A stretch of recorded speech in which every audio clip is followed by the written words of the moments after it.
Josue Kapitulo 1. Ang paghahanda sa pag-agaw ng Kanaan.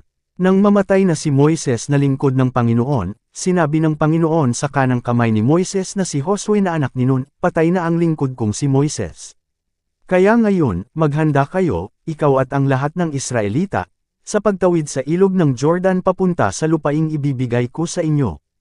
Ayon sa ipinangako ko kay Moises, ibibigay ko sa inyo ang lahat ng lupaing mararating ninyo. Ito ang magiging teritoryo nyo, mula sa disyerto sa timog hanggang sa kabundukan ng Lebanon sa hilaga, at mula sa malaking ilog ng Euphrates sa silangan, hanggang sa dagat ng Mediteraneo sa kanluran, at ang lupain ng mga Heteo. Walang makakatalo sa iyo habang ikaw ay nabubuhay. Sasamahan kita gaya ng pagsama ko kay Moises. Hindi kita iiwan o kaya'y pababayaan. Magpakatatag ka at magpakatapang, dahil ikaw ang mamumuno sa mga taong ito para angkinan ang lupaing ipinangako ko sa mga ninuno nila. Basta't magpakatatag ka lang at magpakatapang. Sundin mong mabuti ang lahat ng kautusan na ibinigay sa iyo ng lingkod kong si Moises. Huwag mo itong kalilimutan para magtagumpay ka sa lahat ng ginagawa mo. Huwag mong kalimutang basahin ang aklat ng kautusan. Pagbuli-bulayan mo ito araw at gabi para malaman mo kung paano mo matutupad ng mabuti ang lahat ng nakasulat dito. Kung gagawin mo ito, uunlad ka at magtatagumpay. Alalahanin mo palagi ang bilin ko sa iyo, magpakatatag ka at magpakatapang. Huwag kang matakot o kaya'y manghina, dahil ako, ang Panginoon na iyong Diyos, ay sa iyo kahit saan ka pamaron. Kaya, inutusan ni Josue ang mga pinuno ng Israel, libutin ninyo ang kampo at sabihin ninyo sa mga tao na maghanda sila ng mga pagkain nila dahil sa 3 araw mula ngayon, tatawid tayo sa ilog ng Jordan para angkinan ang lupaing ibinigay sa atin ng Panginoon na ating Diyos. At sinabi ni Josue sa mga lahi ni Reuben, Gad at sa kalahating lahi ni Manase, alalahanin niyo ang sinabi sa inyo ni Moises na lingkod ng Panginoon. Sinabi niya na bibigyan kayo ng Panginoon na inyong Diyos ng lugar na matitirhan na may kapahingahan. At ito na nga ang lupaing ibinigay niya sa inyo, ang silangang bahagi ng ilog ng Jordan. Mananatili rito ang mga asawa, mga anak at mga hayop ninyo. Pero dapat mauna ang mga sundalo sa pagtawid sa Jordan para tulungan ang mga kapatid ninyo, hanggang sa masakop nila ang lupaing ibinigay sa kanila ng Panginoon na ating Diyos. Pagkatapos, maaari na kayong bumalik dito sa silangang bahagi ng Jordan, para angkinan ang lupaing ito na ibinigay sa inyo ni Moises na lingkod niya. Sumagot sila kay Josue, gagawin namin ang lahat ng sinabi nyo, at pupunta kami kahit saan nyo kami ipadala. Susunod kami sa inyo gaya ng pagsunod namin kay Moises. Samahan nawa kayo ng Panginoon na inyong Diyos gaya ng pagsama niya kay Moises.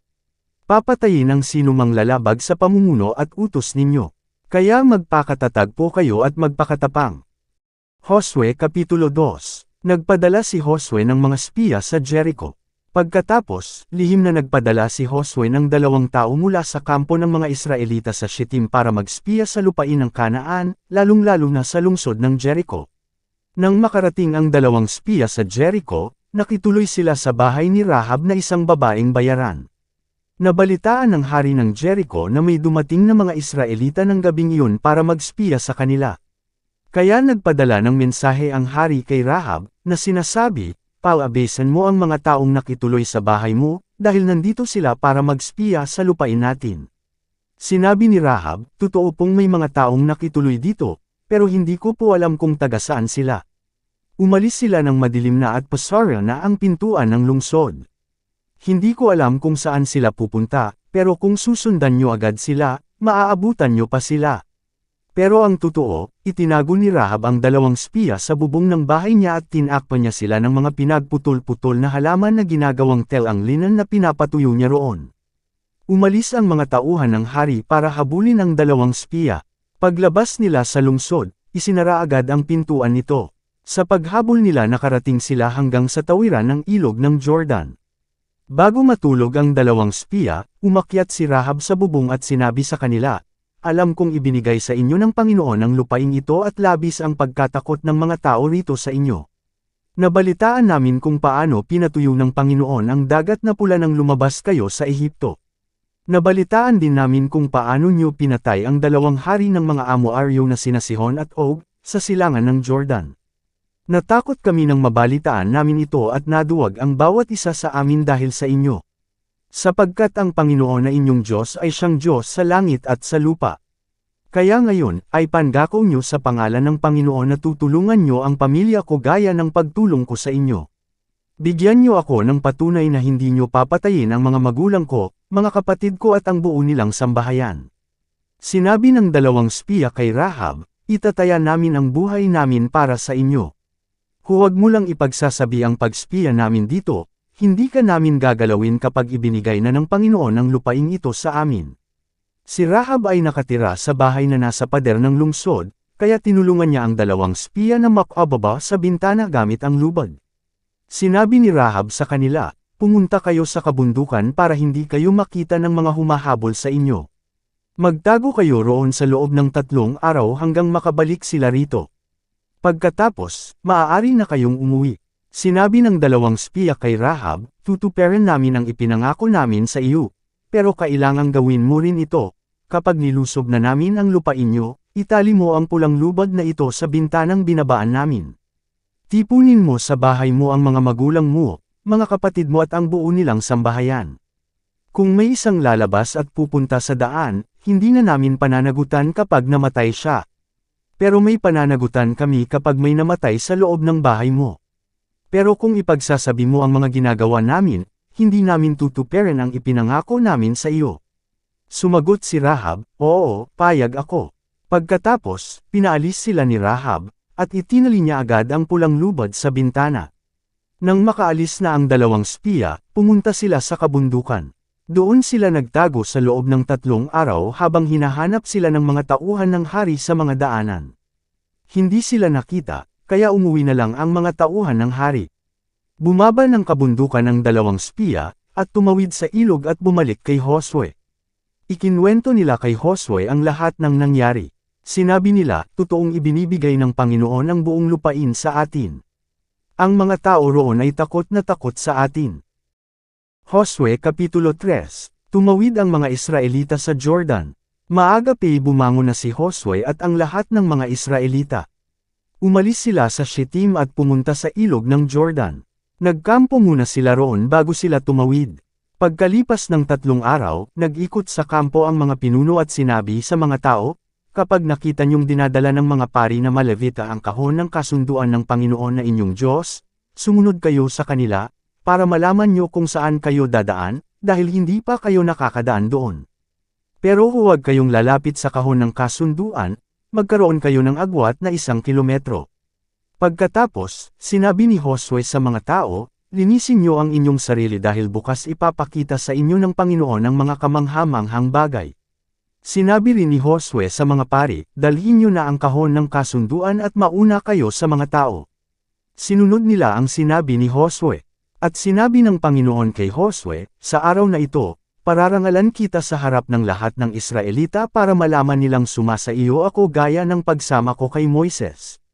Sabihin mo sa mga paring tagabuhat ng kahon ng kasunduan na pagtapak nila sa ilog ng Jordan ay huminto muna sila. Kaya tinawag ni Josue ang mga tao, hali kayo sasabihin ko sa inyo kung ano ang sinabi ng Panginoon na inyong Diyos. Ngayon, malalaman nyo na sumasa inyo ang buhay na Diyos, dahil siguradong itataboy niya papalayo sa inyo ang mga Kananeo, Heteo, Hivo, Perezea, Gergeseo, Amoaryo at mga Jebuso. Tiyakin nyo na ang kahon ng kasunduan ng Panginoon na makapangyarihan sa buong mundo ay mauuna sa inyo sa pagtawid sa ilog ng Jordan. Kaya ngayon, pumili kayo ng 12 lalaki, isa sa bawat lahi ng Israel. Kapag lamusong na ang mga pari na tagabuhat ng kahon ng kasunduan ng Panginoon, ang Panginoon na makapangyarihan sa buong mundo, hihinto ang pagdaloy ng tubig sa ilog ng Jordan. Ang tubig nito mula sa itaas ay maiipon sa isang lugar. Anihan noon at umaapaw ang tubig sa pampang ng ilog ng Jordan. Umalis ang mga tao sa mga kampo nila para tumawid sa ilog. Nauuna sa kanila ang mga paring buhat ang kahon ng kasunduan. Paglusong ng mga pari sa ilog, huminto agad sa pagdaloy ang tubig. Naipon ang tubig sa malayo, sa lugar na tinatawag na Adam, isang bayan malapit sa Zertan.